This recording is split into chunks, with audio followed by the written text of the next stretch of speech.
Hello, everyone, and welcome to the Living New Deal webinar. My name is Bridget Boyle, and I am your tech support for today. If you should run into any technical issues, you can send me a message, which you can select in the messaging in the chat function, and I will try to do my best to help you out.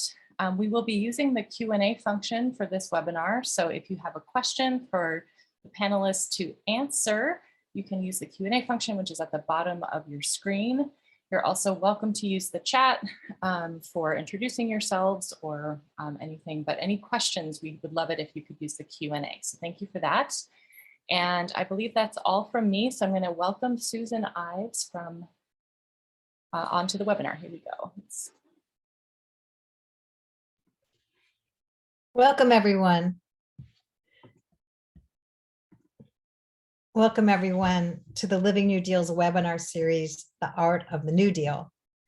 I'm Susan Ives, Director of Communications for the Living New Deal, a nonprofit in Berkeley, California. We work to preserve the New Deal's legacy, make people aware of what the New Deal was and did, and promote the New Deal as a model for good government today. The Living New Deal has developed a searchable archive and an online map showing what the New Deal built nationwide. Volunteers send us their New Deal discoveries to post to the website. This archive is available to all and is approaching 17,000 New Deal sites. Post offices, parks, schools, roads, city halls, public art, and more. You can find it at livingnewdeal.org. We hope you'll sign up to receive our newsletter and invitations to special events and online programs like this. This webinar series explores the many and diverse cultural arts programs the New Deal made possible and what a new Deal for art could do today. We hope you will join us at our April 22nd webinar with Dr. Stephanie Johnson about the Harlem Renaissance and the New Deal, and on May 19th for a presentation about the New Deal photographer Arthur Rothstein, presented by his daughter, Dr. Annie Rothstein-Sagan. Our guest tonight is Harold Porcher. Harold is with the Swann Auction Galleries in New York City. His focus is modern and post-war art, including works by Latin American masters of the 20th century. Harold has worked in the field for more than 30 years.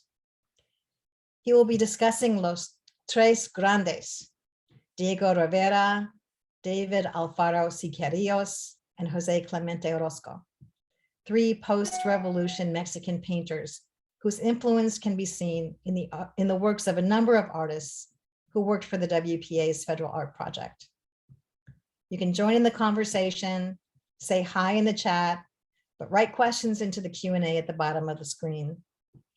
Your donations make our work and programs like this available to everyone free of charge, and we welcome your support. I've been looking forward to Harold's presentation, and we thank him so much for being with us tonight. Harold. Thank you, Susan. Glad to be here, and love the Living New Deal website. I use it a lot.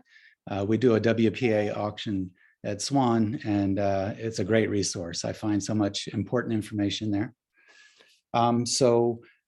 Comparing the movement that brought about the muralists, brought them all to fame, was very much in line with the New Deal. The President Obregon that took over in 1920 wanted to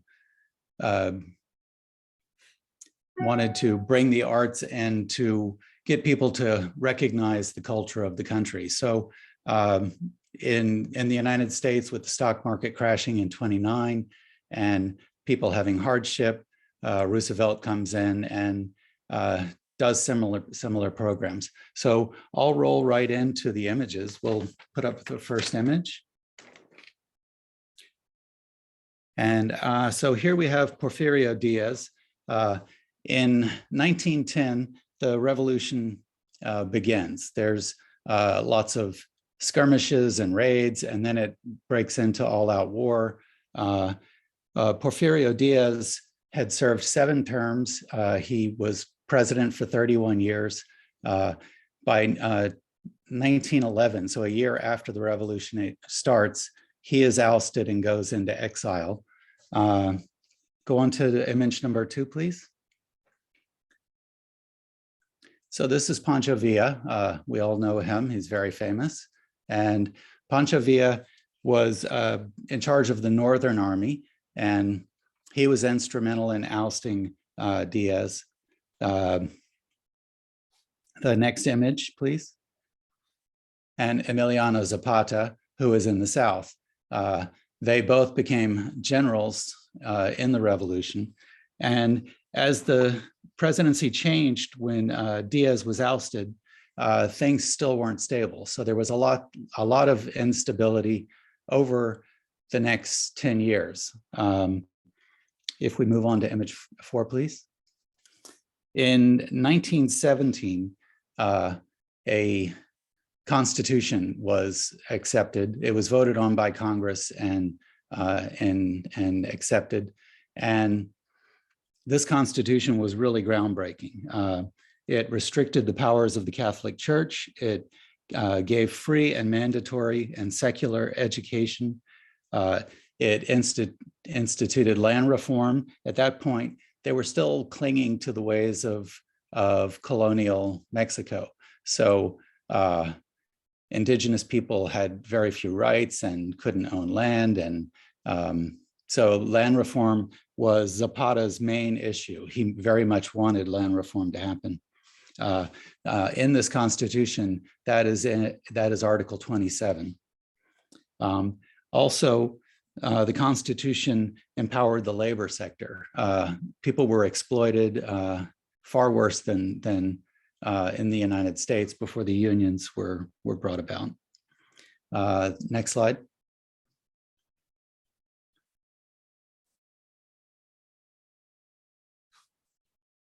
There we go. That's Alvaro Obregon. So Obregon took office in 1920. He only served 1 term to 1924, but he brought in a lot of change. He was realizing that with a country so diverse, with Europeans and all the indigenous cultures with multiple languages, it was very challenging to bring unity to the nation. So what he proposed was celebrating indigenous culture. And in doing this, he also wanted to create the mural program. So the next image.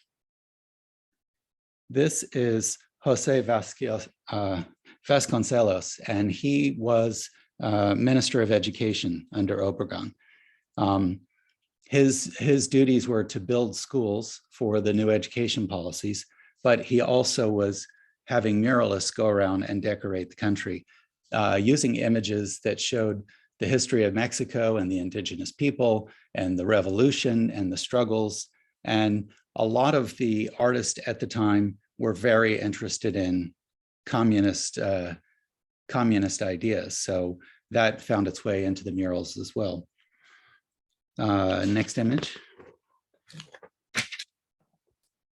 So part of bringing the arts to the people, Obregon appointed also Alberto Pani. He was Secretary of Exterior Relations, and he reached out to the muralist and formed an exhibition of, well, I'm sorry, I'm getting ahead of myself. He reached out to artisans in the country, and they formed an exhibition that was also celebrating the centennial of the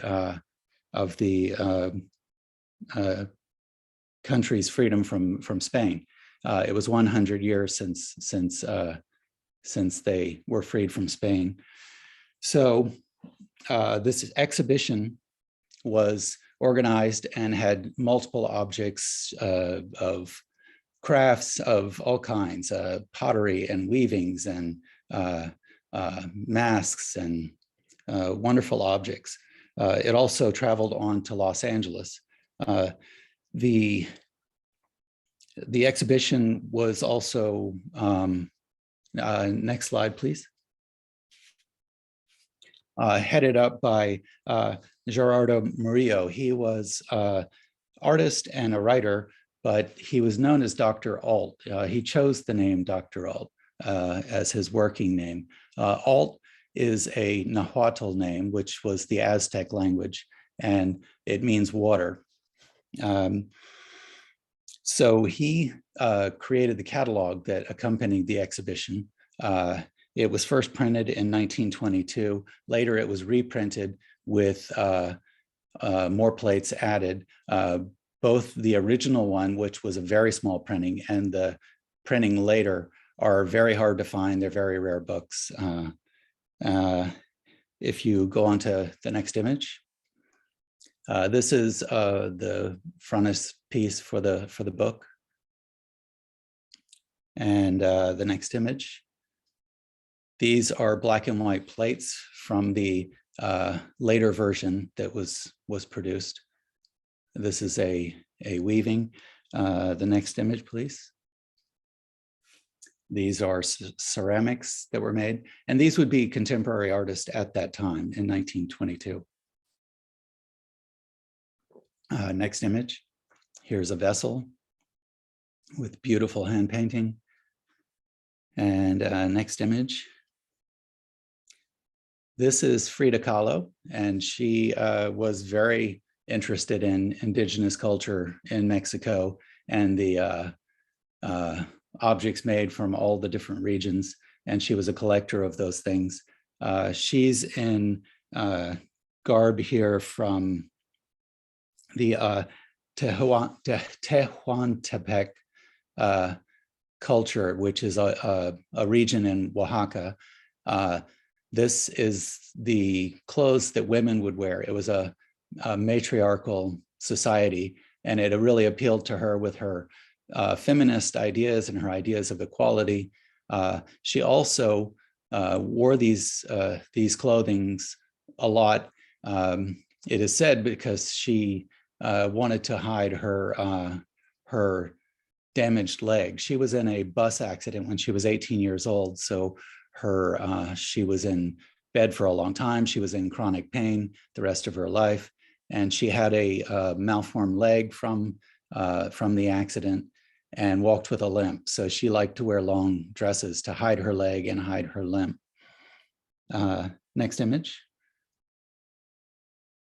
This is a book by Anita Brenner.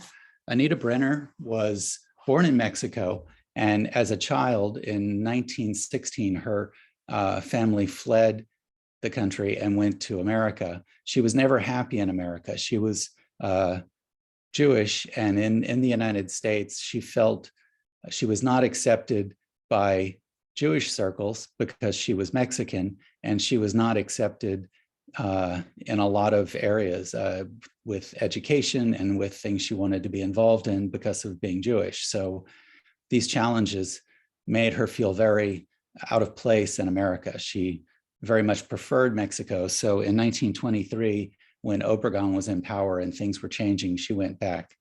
Next image. This is a picture of Brenner, and it's a photograph by her friend Tina Modati. And so Brenner was a writer. She was an anthropologist. She studied with the anthropologist Franz Boas. Some of you may know Franz Boas' writings. He wrote about Central America, Latin America, and the Americas, and fascinating books about Native American objects and the symbolism, and very wonderful work. The next image, please. And this is her friend, Tina Modati. Tina Modati was an actress, a model. She learned to be a photographer when she came to the United States. She was born in Italy, moved to the United States in 1913. And in 1922, after the revolution, she also moved to Mexico.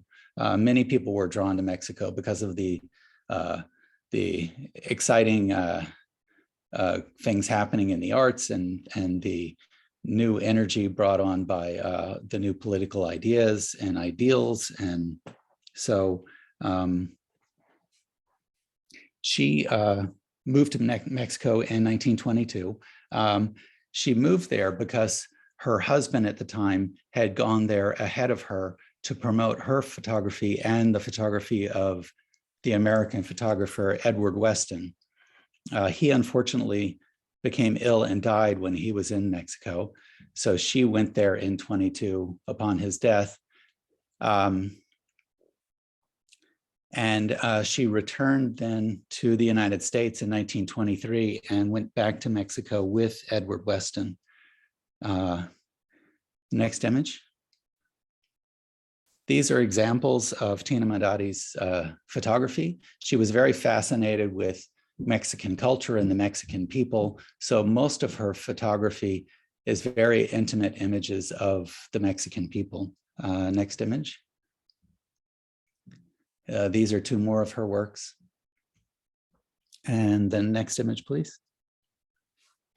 And this is Edward Weston, and it's a photograph, a self-portrait he did at the time he was in Mexico. He was there with her in Mexico and focused on more abstract kind of photography. His photography was less focused on the people. He was more interested in a whole different direction of abstraction. So he photographed plants, he photographed people, but abstracting the forms. The next image will show you that. This is Anita Brenner. It's a photograph he did of her back. And very typical work of his. He did a series of backs, and they have almost like a rock-like form to them. Next image. This is Diego Rivera and Frida Kahlo. Now, this is getting a little ahead of things because he did not marry her until 1929. They divorced in 1939. They remarried in 1940 and remained married to the end of her life. And when she died, he married again. Diego Rivera married 5 times in his life, I believe. But this takes us to Los Tres Grandes, which I will start with Diego Rivera. Next image, please. So in 1911, Diego Rivera left Mexico because of the revolution, and he remained there till 1922. From 1913 until 1917, he was very interested and focused on creating Cubist works, following Picasso and Braque, and was very successful as a Cubist painter. Next image. Then I'm gonna talk some about his murals in Mexico. So upon his return, he was asked to become a muralist, and along with Orozco and Quieros. And let's see, this is a huge piece he did at the National Palace in Mexico City. And the title of the entire work is called The History of Mexico. The wall we're looking at is roughly from the beginning of the revolution.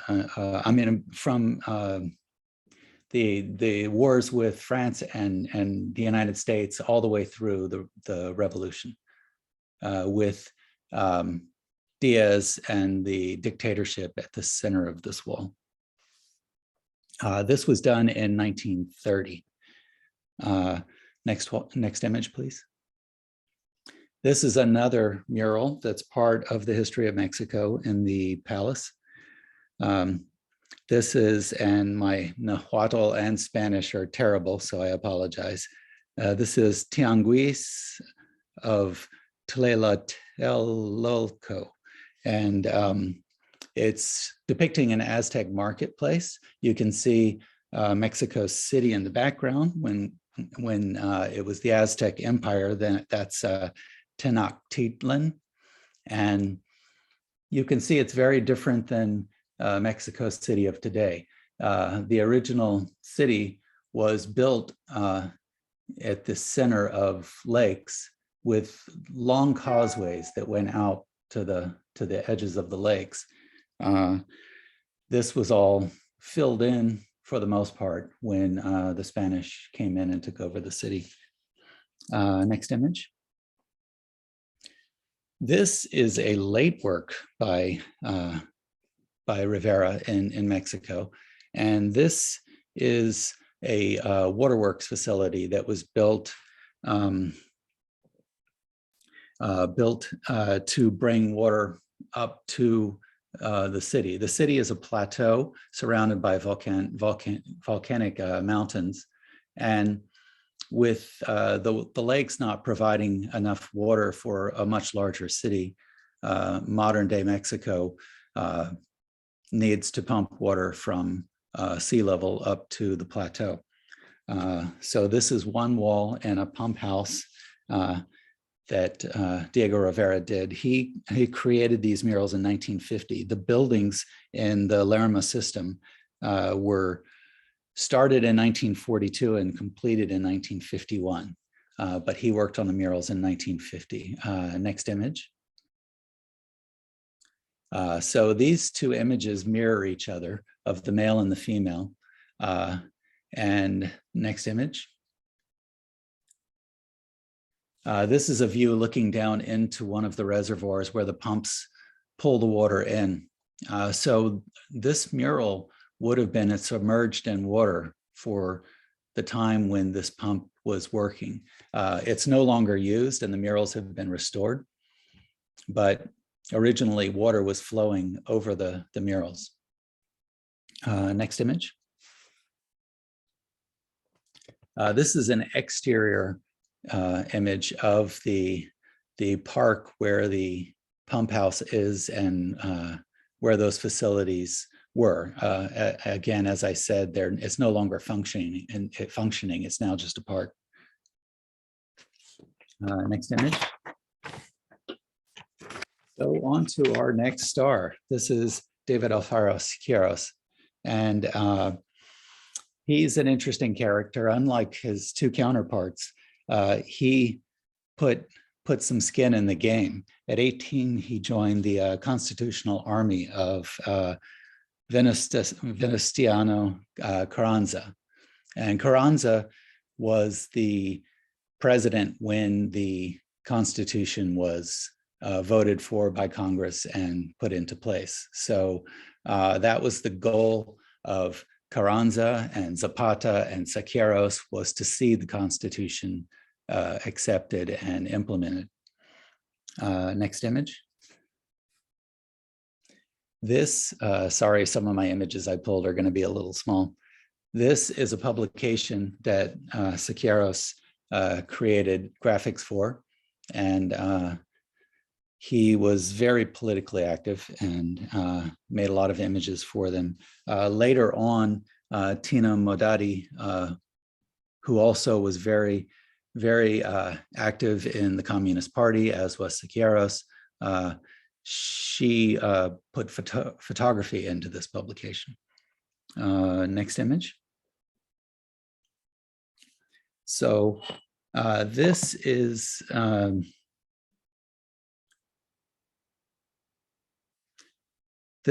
a mural called From the Porfirianism to the Revolution. So Porfirio Diaz and his followers overthrown and then moving into the revolution. So these are Zapatistas, and in this mural he depicts all the different troops and legions that fought the revolution.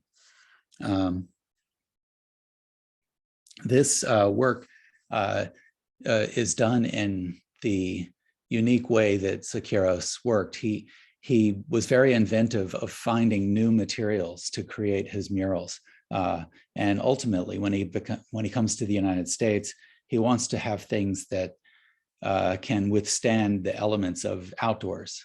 This is not an outdoor piece, but this is made with acrylic and pyroxylin, which is an epoxy type pigment. And it's applied on canvas and then over wood. This is a later work. It's from 1956 to 1966. Next image.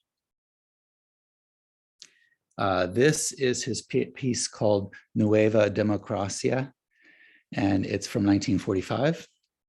This is at the Palace de Bellas Artes in Mexico City. And this one is done in an airbrush technique. So again, he's experimenting more. He's moving on to other techniques.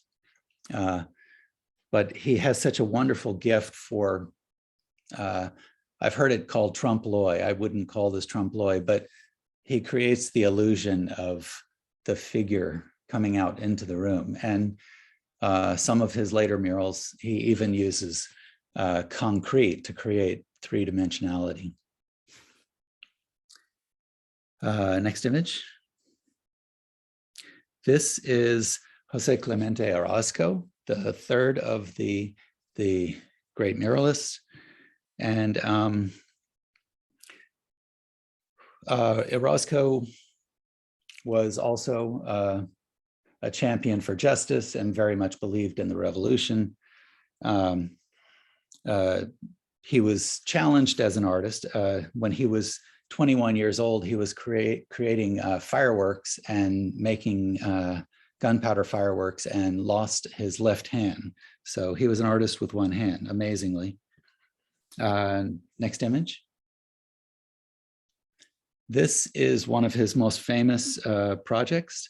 It's the Guadalajara Murals, and he did 57 frescoes for the Cabanas Cultural Center in Guadalajara.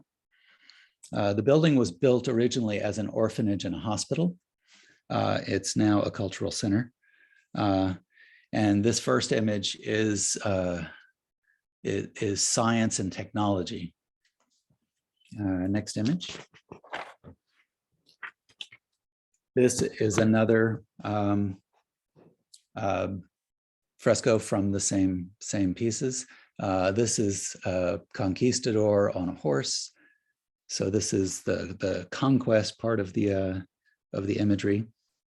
Next image. And I'm pleased this one looks okay. I thought the image was going to be too small. This is one of the most popular of the domes in the building. This is the Man of Fire. So he's ascending into the heavens. Next image. This one turned out a little small. This is the abolishment of slavery. And then next image. So Orozco, at the end of Obregon's term in 1924, things shifted drastically in the country. Communist ideas were suppressed. The only muralist that continued to get work from the government was Diego Rivera. So Orozco came to the United States. He was in the United States from 1927 to 1934. Difficult time to be here because being an artist in the United States from 29 to 34 was quite challenging. So even when he first arrived, he found hard times trying to find patrons and get exhibitions.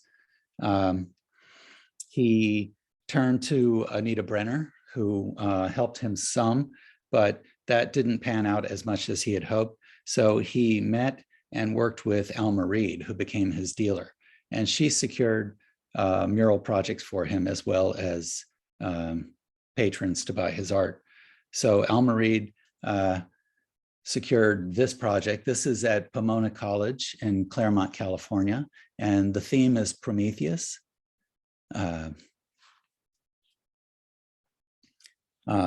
Alma Reed is an interesting figure. She created a gallery in New York City where she would show Orozco's works. She called it the Ashram.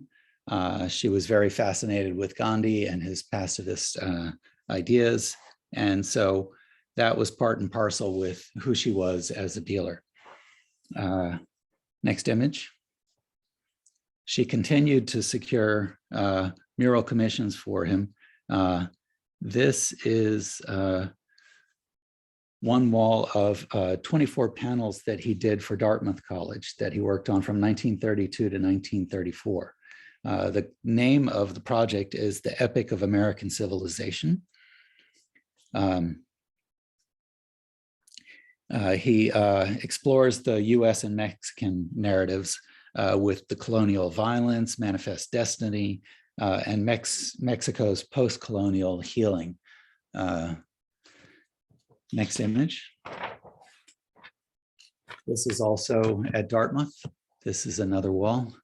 I hope you can make it out. It's a little hard to see some of the imagery there. So let's go on to the next image. Oh, I apologize. That's very tiny. So he did 5 frescoes for the New School. And Bridget is zooming in. Thank you so much. So at the New School, he did 5 frescoes. This was 1931, and he did the entire project with one assistant, Lois Wilcox, who was an American artist. The work received a lot of bad publicity from the press and even from people who came to see it. A lot of that was because he put the image of Stalin and Lenin into the work. And in one of the rooms, Table of Universal Brotherhood, he seated a Black man at the head of the table, which people were very disturbed by, which kind of seems like they were missing the point. Okay, the next image.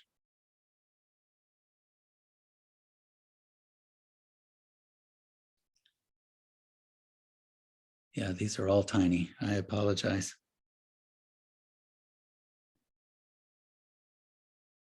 So there we see Lenin at the center.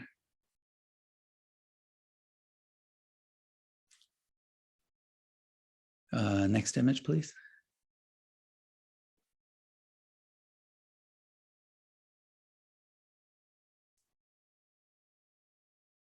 And so this is also at the New School. Next image. And this is the room from afar showing 2 sides. All 4 sides of the room were painted. Okay, next image. So now I'm moving on to the theme of our show, so to speak. So I wanted to show the influences on some of the muralists. So to the left, we have a detail by Saporin. He was a big fan of Orozco's, and he and Edward Millman did 9 frescoes for the St. Louis post office. And what we're seeing here is a detail by Saporin that is actually not depicted in the final murals. It varies from what they ended up doing, but you can clearly see the stylized way that he's painting. He's following Orozco's style. The next image. This is a work by Orozco called Barricade from 1931. And interestingly, it was gifted to the Museum of Modern Art in 1937. That's the same year that Saporin and Millman did the murals at the St. Louis Post Office. So if you move on to the next image, here is a detail by Edward Millman that we actually sold at Swann. And if you look at the full wall, that's an image pulled from Living New Deal, thank you. You can see this portion of it at the far right. And I feel this so much speaks to the way Orozco creates a composition, the stiffness of the characters, the brushstroke, so much of it is pulling from his work. Next image. And here I have an example of Orozco's work, which is Zapatistas, painted in 1931. This is an oil on canvas, also gifted to Museum of Modern Art in 1937. And juxtaposed, I have a tempera on board painting by Jacob Lawrence. Jacob Lawrence is an African-American artist, very much influenced by the Mexican muralists. And in particular, you can see the energy and the movement and the power that Orozco's works also show up in Jacob Lawrence's work. Next image. This is a small painting by Jackson Pollock that was created probably around 1939, 1940. This is an image I pulled from an auction record. It's called Composition with Horse at Center. You can see in this his abstraction and his energy and the movement very much pulls from Orozco. He was a big fan of Orozco's works. He was introduced to Orozco's works from his teacher, Thomas Hart Benton. Next image. And here's a mural by Jackson Pollock, which this is much later. This is 1943. He created a mural for Peggy Guggenheim's home in New York. And you can see he's branching off and starting to have the loose brush strokes and the flow of line that is moving toward his mature work of the abstract expressionist period, but it also links back to Orozco. You can make out figures and movement and energy.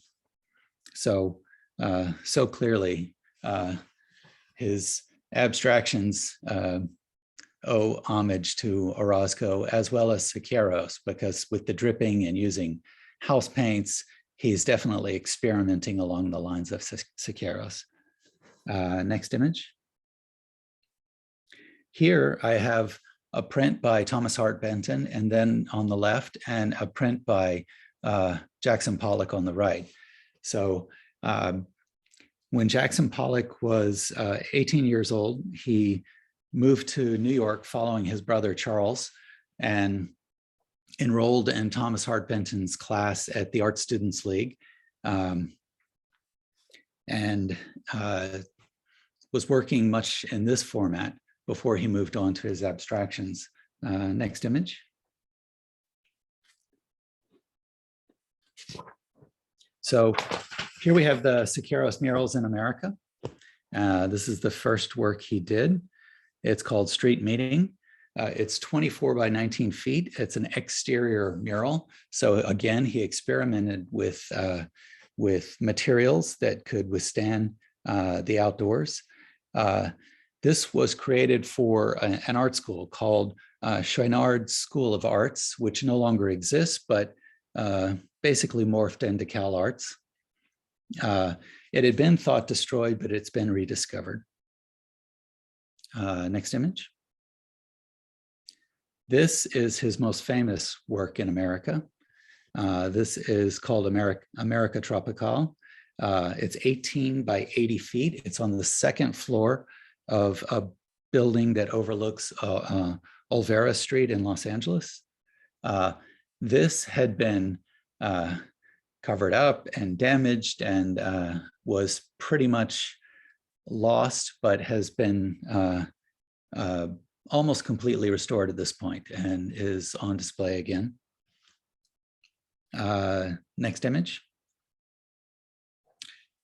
That is what it looks like today. Thank you. It's a little out of focus, sorry. I mean, a little blurry because it's pixelated poorly. Wonderful piece. You can see why it didn't go over so well with the public, with the tortured figure in the middle. Next image. And his last work was a work commissioned for a home in Pacific Palisades. It's called Portrait of Mexico Today. So it has the indigenous peoples.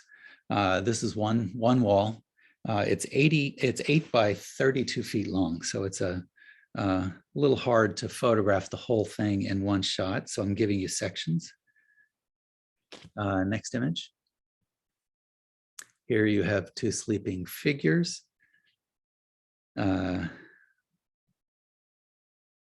Next image. And a communist soldier. Next image. So that has been removed from the home, and it's now at the Santa Barbara Museum. It was restored and moved in 2002. Here I'm juxtaposing the pamphlet I showed you earlier with a work by William Gropper. William Gropper is an American artist who worked on mural projects. He also created works for The New Masses, which was a publication out of New York, very left-leaning socialist paper that cried out for justice. And next image. This is a portion of a mural by William Gropper. It's called Construction of the Dam. This is a detail. It was 3 panels, oil on canvas, created in 1940. And it hangs in the Bureau of Reclamation at the Udall Department of the Interior Building in Washington, D.C. William Gropper was very left-leaning, and in this there's a portion where he suggests a sickle and hammer, which was quite disturbing to lots, but luckily this was not destroyed. Next image. Here we have Turnaround is Fair Play. This is by Philip Guston, the well-known abstract expressionist, and Ruben Kadish. This is a mural that they were commissioned to make in Mexico. So they went to Mexico and made this work in 1934, completed in 1935. It's located at the Museo Michoacano in Morelia, Mexico. You can see here, in my opinion, very much reflects Quieros style, with the abstracted figures and the heavy flowing curves and beautiful, beautifully rendered cloth. But the subject is not as beautiful. It's the Inquisition then and now. So it's the early Spanish Inquisition, and then taking you into current times with the challenge and struggles in the world of 1934, 1935. Next image. So here I wanted to compare Quieros and show the way he models forms and creates the folds and fabrics, and plus the energy and the charge of his works. Clearly, there's a strong relationship there. Next image. Here we have an example on the left of Philip Guston, and an example of Ruben Kadish on the right, just showing stylistically how the influence is there. Next image. So this is back in Mexico. I just wanted to show this because Diego Rivera's form of working, the way he segments the mural, so there's multiple subjects going on within one large image. If you go to the next image, here's his first mural in America, and this is the Pan American Unity mural from 1940. Sorry, this is not his first. It's later on. He did 2 more before this. I'm getting ahead of myself. So this was created in a hangar for the Golden Gate International Exposition in 1940 in San Francisco. This piece has been moved to the San Francisco Museum of Art and fully restored and is on exhibition now. Next image. So now I'm moving back. This is 1932. This is the Detroit Institute mural. And this was done in 1932. There's 4 walls with 27 panels. Next image. This is a detail. And in this, again, you can see how he fragments the image and creates compositions within a composition. And if you go to the next image, this is Diego Rivera working on Man at the Crossroads, which was commissioned for Rockefeller Center in New York in 1933. He luckily photographed the work while he was making it in fear that it wasn't going to be allowed to exist, because he put Lenin at the center of the composition, and when asked to remove him, he refused. So this mural was destroyed. And if you look at the next image,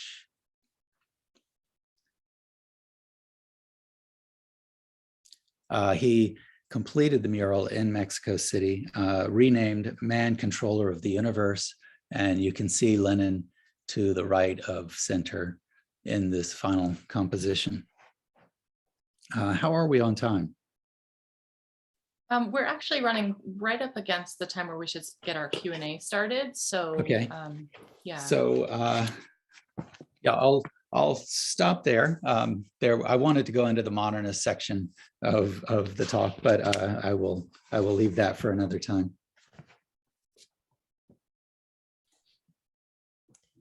Wow, thank you so much, Harold. That was an incredible context for those works. And gosh, I know you put a lot of time into that. And we do have a number of questions. I just wanted to make sure we got to them. I just wanted to say that the artists that, I don't know if you mentioned it, but the artists Lawrence, Millman, Saporin, Pollock, these all were people who worked for the WPA art projects. Yes. I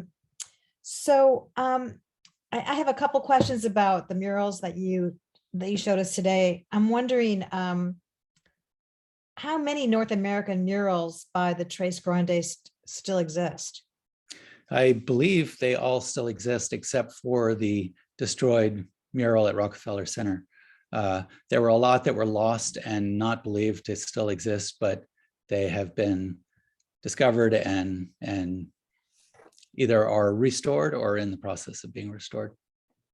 Yeah, one participant asks about the Quieros mural in Los Angeles, and what's the status of it? Has it been restored?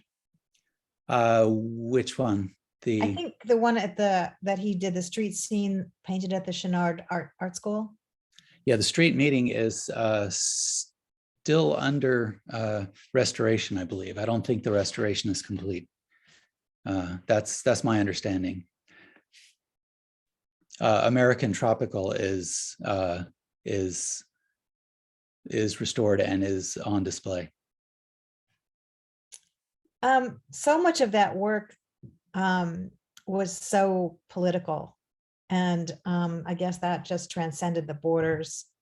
But that period was followed by abstract expressionism, and I'm wondering if you know what the Mexican muralists who lived long enough thought about abstract expressionism. That's a good point. I don't know their thoughts on it, but I do think that they would compliment themselves on their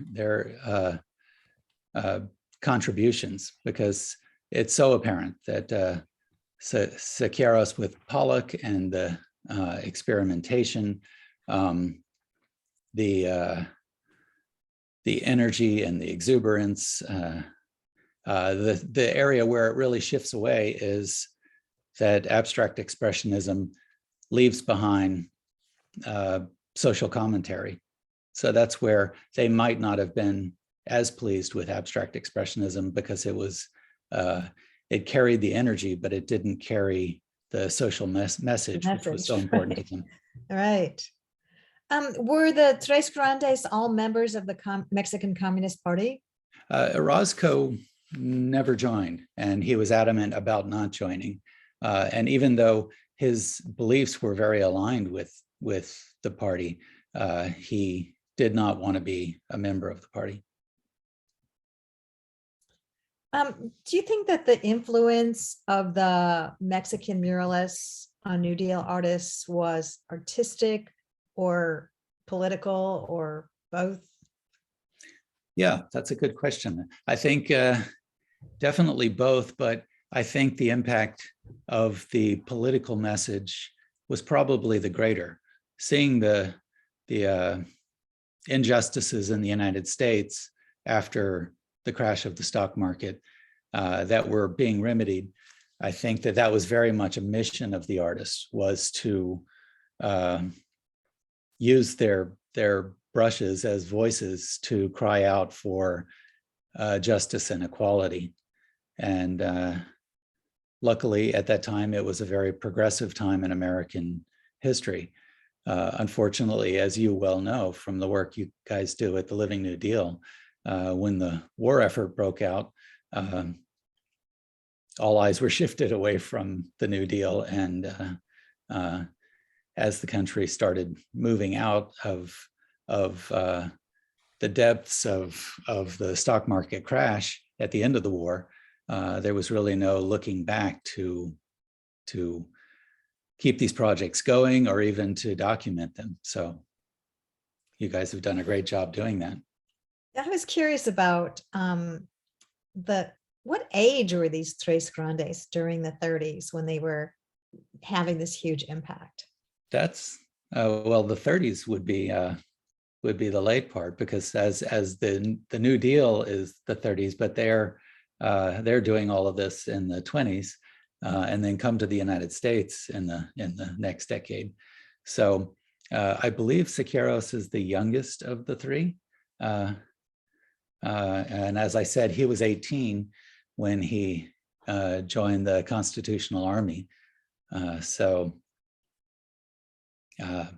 Yeah, I don't know how old they were in the 30s. They just look so young. And somebody that could do some quick math could figure that out for us. You mentioned that Rivera had left Mexico during the revolution. Where did he go? He was in Paris. So he went to Paris in 1911, a year after the fighting started, and he remained there until 1922, when he came directly back and joined the mural program. My read on him, and maybe this is a little unfair, but I've always felt Rivera was much more opportunistic than the other two. Even though he did have passion for the Communist Party, I feel he went where the money was, and he went where the patrons were that were going to take care of him. I think Quieros and Orozco were much more dedicated to their art as a cause for social justice. Wow, interesting. Could you say something about the culture milieu of the period, the salons and the parties that Anita Brenner had in Mexico City, and how the artists converged and back and forth, with from the U.S. working with the Tres Grandes in Mexico?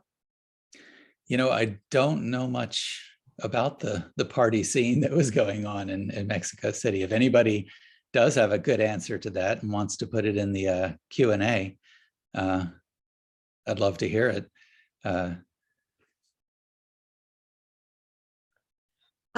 Do you want to talk about the Les Artes Populares exhibition in LA and what influence that had on American artists? I think it had tremendous influence, and it was well attended. And in 1940, Museum of Modern Art put on a similar exhibition. This exhibition had 5,000 pieces of art, and it was Mexican art throughout the centuries. So going back to early archaeological pieces all the way up to contemporary art. And this was held in 1940. Orozco was there during exhibition, creating a fresco that people could watch him work on while the exhibition was going on. And that exhibition was very important, well attended, and was seen by masses, but also seen by artists who were inspired by these objects. And then the next year in 1941, the museum held an exhibition of Native American work. And in this, they had Navajo sand painters on hand to create sand paintings while the exhibition was on, and viewers could come in and see them working on a sand painting. This had a huge impact on a group of artists that were studying at the Art Students League, and they were called the Indian Space Painters. They never called themselves that, but that's a term that came later. They were led by an artist named Stephen Wheeler, and he and Peter Busa and Robert Burrell were friends and attended that exhibition, and that was very inspirational to them. Will Barnett, who a lot of people know for his later figurative works, was working in an abstract style at that time, and he was affiliated with them. He was a teacher at the Art Students League, and he taught from Franz Boas' book showing pictographs and imagery of Native American works, and he taught about different Native American styles, the Haida, Tlingit, West Coast art, as well as Central America art, Mayan and Aztec work, and Inca work from South America.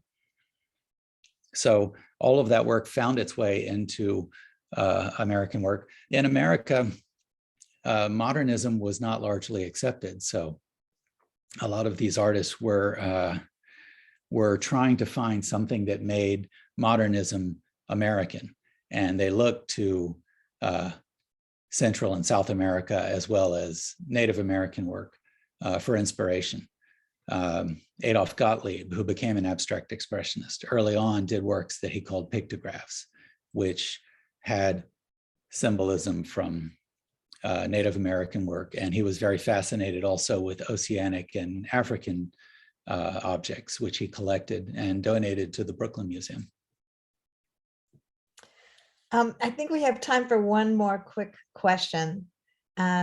Someone asked if it's possible to see the Momo Orozco fresco from 1940. I assume they're referring to. I don't know where that is. I assume it folded into the collection, and I don't know if it's on permanent display or not. When they reworked the museum, they made room for a lot of things that hadn't been shown, but I don't recall that it's on display now. But there's so much hanging in the permanent collection. It's hard to know what all is and isn't on display. Next time I'm there, I'll look, and I'll run and put it into the Q&A. Wonderful. I don't think anybody will see it by then. But. Harold, thank you so much for this presentation. It was Thanks for really having wonderful. me. We've gotten some wonderful comments, and we really appreciate it. Thank you so much. Okay. Thanks to everybody who joined us too. I hope you enjoyed tonight's talk with Harold, and we hope to see you at one of our upcoming webinars. So thanks so much and have a good night.